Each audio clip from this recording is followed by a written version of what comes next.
समीर बहुत परेशान था। पिछले कुछ दिनों से एक के बाद एक उसे किसी न किसी दिक्कत का सामना करना पड़ रहा था। कभी ऑफिस में बॉस के साथ बहस हो जाती, तो कभी घर पर वाइफ से, तो कभी उसे किसी कलीग की बात ठेस पहुंचा देती थी।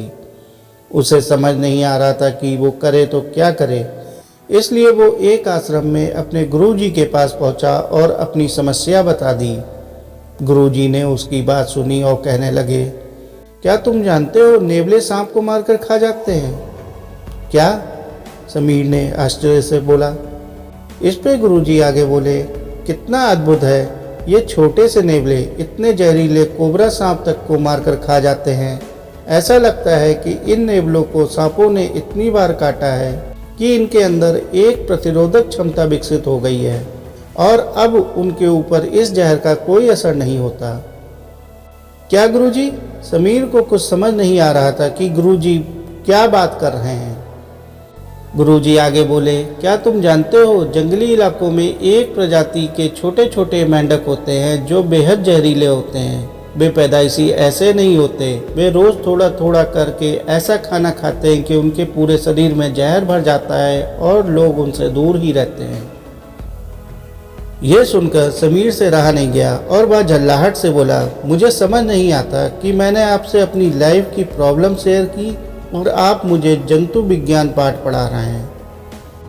गुरुजी मुस्कुराए और बोले, बेटा, जब तुम जहर रूपी दर्द या परेशानी को अनुभव करो तो तुम्हारे पास दो विकल्प होते हैं। तुम नेवले की तरह उस अनुभव को जहर की प्रतिरोधक क्षमता विकसित करने में प्रयोग कर सकते हो, यानी कि तुम विपरीत परिस्थितियों का सामना करके खुद को और मजबूत बना सकते हो, या तुम उन मेंढकों की तरह बन सकते हो जो जहर को अपने शरीर का हिस्सा बनाते जाते हैं और इसी वजह से हर कोई उनसे दूरी बनाकर रखना चाहता है। ऐसा कोई इंसान नहीं जिसके साथ कभी कुछ बुरा नहीं हुआ होता। ऐसा होने पर कोई कैसे प्रतिक्रिया करता है यह उसके ऊपर है। बताओ तुम कैसा बनना चाहोगे, नेवले की तरह या मेंढक जैसे? दोस्तों, जिंदगी में बुरे अनुभव को नज़रअंदाज नहीं किया जा सकता। जो किया जा सकता है वो है कि इन अनुभवों को कैसे लेते हैं, खुद पे इनका क्या असर होने देते हैं। किसी खट्टे अनुभव की वजह से खुद में खटास ला देना आसान ज़रूर है, पर ऐसा करना हमें उन मेंढकों की तरह जहरीला बना देता है और धीरे धीरे हमारे मित्र रिश्तेदार हमसे कटने लगते हैं।